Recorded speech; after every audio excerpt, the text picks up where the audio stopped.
Out झाला असता, परंतु येथे मात्र तसं घडलेलं नाही आहे. या शेवटच्या ओव्हरमध्ये चांगली पार्टनरशिप येथे झाली, चांगले फटके येथे या षटकामध्ये आले. एकूण 36 धावसंख्या धावफलकावरती लागली आहे. 37 धावांचं टार्गेट आहे. चांगली बॅटिंग येथे फलंदाज सुयशने येथे केली आहे. 2 षटकार त्याच्या बॅटमधून आले. त्यानंतर सार्थकने 2 चौकार लगावले.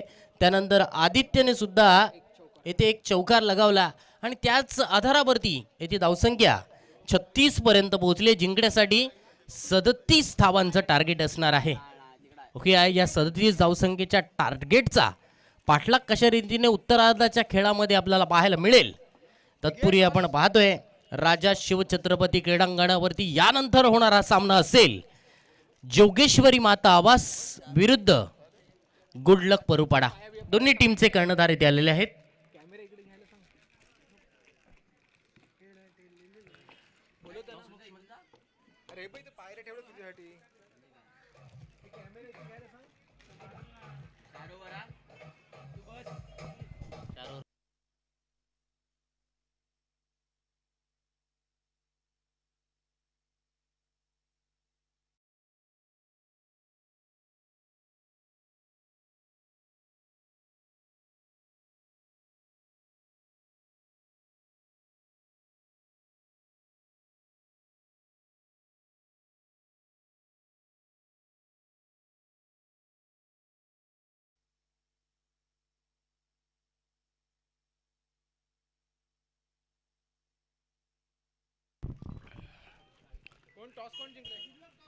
या पुढील सामना 4 षटकांचा असेल, कारण वेळ आपल्याकडे खूप कमी आहे, त्यामुळे याची नोंद घ्या.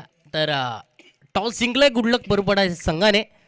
चला क्षेत्ररक्षण लावून घ्या लगेच. 37 धावांची गरज असणार आहे. सेकंड राऊंडचा सामना आपण पाहतोय. 24 चेंडूंच्या खेळामध्ये येथे 37 धावा येथे बनवाव्या लागणार आहेत. मागील सामन्यामध्ये ओमकार आणि धीरज या जोडीने येथे मात्र चांगली कामगिरी केली होती. चांगला खेळ येथे खऱ्या अर्थानं मैदानावरती केला होता आणि आपल्या संघाला येथे मात्र त्यांनी आरामात जिंकून दिलं होतं. तत्पूर्वी या स्पर्धेमध्ये आपण पाहिलं ना, उत्कृष्ट फलंदाजासाठी चषक आणि एक सुंदर अशी बॅट दिली जाणार आहे. तसेच उत्कृष्ट गोलंदाजासाठी टायका कंपनीचे शूज आणि चषक दिलं जाणार आहे. आणि मालिकावीराचा पुरस्कार एक सायकल आणि चषक दिलं जाणार आहे. चांगली अशी क्रिकेटची स्पर्धा आहे. सलामीची जोडी येते मैदानावरती मार्गस्थ होते. धीरजच्या साथीला फलंदाज आहे ओमकार. ओमकारने या वर्षीच्या खेळाने खऱ्या अर्थानं प्रभावित केलंय. यावर्षी अनेक मैदानावरती त्याने अगदी जबरदस्त खेळ केलाय. तिनविरीच्या मैदानावरती सुद्धा फसलेला सामना खऱ्या अर्थानं आपल्या संघाला येथे क्वार्टर फायनलच्या मॅचमध्ये त्यांनी जिंकून दिला होता. तसाच येथे खेळ त्याने वर्सोलीच्या मैदानावरती सुद्धा केला होता. यंदाच्या मोसमामध्ये ओमकारच्या बॅटमधून अगदी खोऱ्याने धावा येत आहेत. धीरजचा अष्टपैलू खेळ आपण सातत्याने मैदानावरती पाहतोय. पहिलं पॉवर प्लेचं षटक त्याने फेकलं. पॉवर प्लेचं षटक फेकत असताना त्याने 4 गडी बाद केले. फक्त 2च धावा खर्च केल्या. त्यामुळेच संघ आपण पाहतोय थोडासा बॅकफूटवरती आला आणि बॅकफूटवरून संघ फ्रंटफूटवरती यायला कधी कधी वेळ लागतो. परंतु येथे शेवटच्या 2 ओव्हर्समध्ये येथे चांगल्या धावा बनवल्या. एकूण शेवटच्या 2 ओव्हर्समध्ये 24 धावा बनवल्या आणि त्यामुळे 36 धावांपर्यंत येथे BCCI अगरसुरे संघ मजल मारलेत. 37 धावांचं लक्ष असेल. बघूया इथे उत्तरास प्रत्युत्तर येथे BCCI अगरसुरे संघाच्या गोलंदाजांकडून ज्या प्रकारे पूर्वार्धाच्या खेळामध्ये गावदेवी वायशीत या संघाच्या गोलंदाजांनी दिलं होतं, त्याच प्रकारचं इथे उत्तरास प्रत्युत्तर येथे मिळणार का? अंकुशदादा पाटील पुरस्कृत गावदेवी वायशीत संघाला 4 षटकांमध्ये 37 धावा इथे पूर्ण करायच्या आहेत. राजा शिवछत्रपती क्रीडांगण एक ऐतिहासिक असं हे क्रिकेटचं मैदान आणि याच मैदानावरती अनेक रेकॉर्ड घडलेत. अनेक रेकॉर्डांची खऱ्या अर्थानं पुनरावृत्ती होताना सुद्धा आपण पाहिली आहे.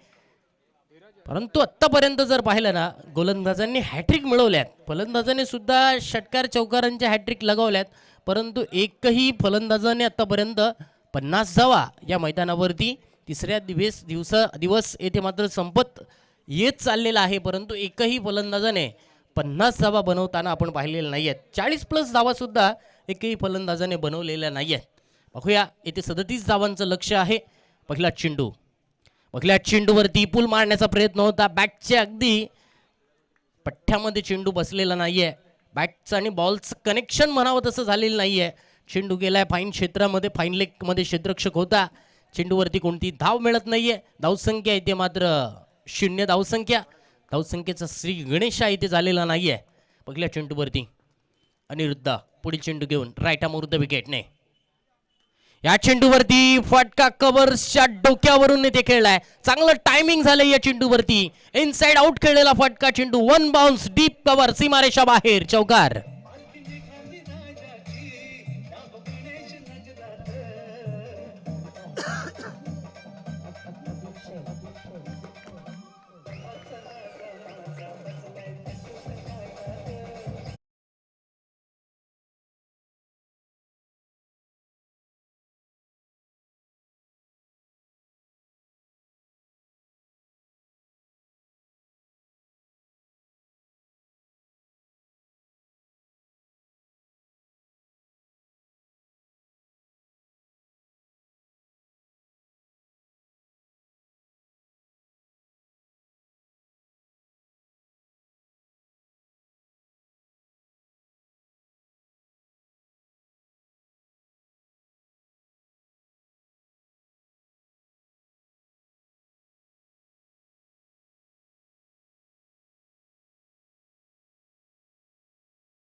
फटक्याने येथे सामन्याचं गणित बदलवलंय.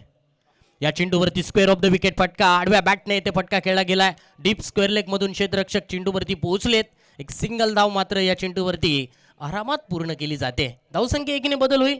धावसंख्या पोहोचेल 21 वरती. 21 रन्स, 21 धावा धावफलकावरती. 21 धावा येथे धावफलकावरती लागल्यात. षटक क्रमांक दुसरं सुरू आहे. दुसऱ्या षटकातील अजून 2 चेंडूंचा खेळ येणं बाकी आहे आणि या उर्वरित 2 चेंडूवरती फलंदाज पाहूया कामगिरी कशा रीतीने करतायत. चांगल्या फलंदाजीची जरूर येथे ओमकारकडून पूर्तता केली जाते. मागील सामन्यामध्ये सुद्धा त्याने नो लॉस येथे धावा बनवल्या. ओमकारने चांगला खेळ केला, धीरजने सुद्धा चांगला खेळ केला. स्वरूप या षटकातील पुढील चेंडू धीरजसाठी. धीरजचा इथे मात्र कमालीचा स्ट्रोक. राहुल राहुलची येथे मात्र आठवण करणारा हा फटका. चेंडू जाईल डीप बॅकवर्ड स्क्वेअर लेग, सीमा रेषा बाहेर, षटकार.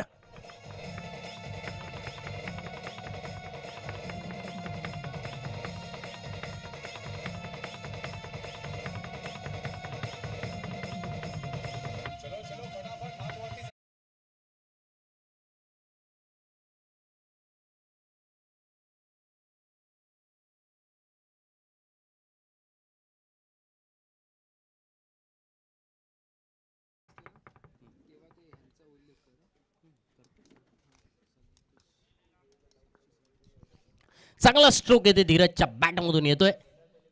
चांगला ड्राईव्ह येथे मारलाय. डीप कव्हर मध्ये क्षेत्ररक्षक आहे. एकच धाव मात्र या चेंडूवरती मिळेल. धावसंख्यामध्ये 1 ने बदल होईल. धावसंख्या पोहोचेल 2 षटकांच्या समाप्तीनंतर 28 धावा. जिंकण्यासाठी आता मात्र 12 चेंडूंमध्ये 9 धावांची गरज आहे. चांगली पार्टनरशिप येथे मात्र दोन्ही बॅटर्सच्या माध्यमातून. एक 6 एक चौकार धीरजच्या बॅटमधून आलाय. तर 13 धावांवरती ओमकार खेळतोय. धीरज वैयक्तिक 12 धावांवरती खेळतोय. एक षटकार एक चौकारांच्या साहाय्याने एक चांगली पार्टनरशिप. कारण सलामीवीर या फलंदाजाने चांगली पार्टनरशिप करणं गरजेचं आहे. चांगली सलामी जर झाली ना तर मधल्या फळीमध्ये येणाऱ्या फलंदाजांवरती तो थोडासा बोजा कमी असतो आणि तो बोजा इथे मात्र त्यांना खऱ्या अर्थानं कॉन्फिडन्स वाढवणारा सुद्धा असू शकतो. एक चांगली पार्टनरशिप होणं गरजेचं आहे. या चेंडूवरती उलट्या हाताने स्विच हिटचा फ्लॅट षटकार. डीप कव्हर पॉइंट मधून येतोय एक मॅग्निफिसंट षटकार. डीजे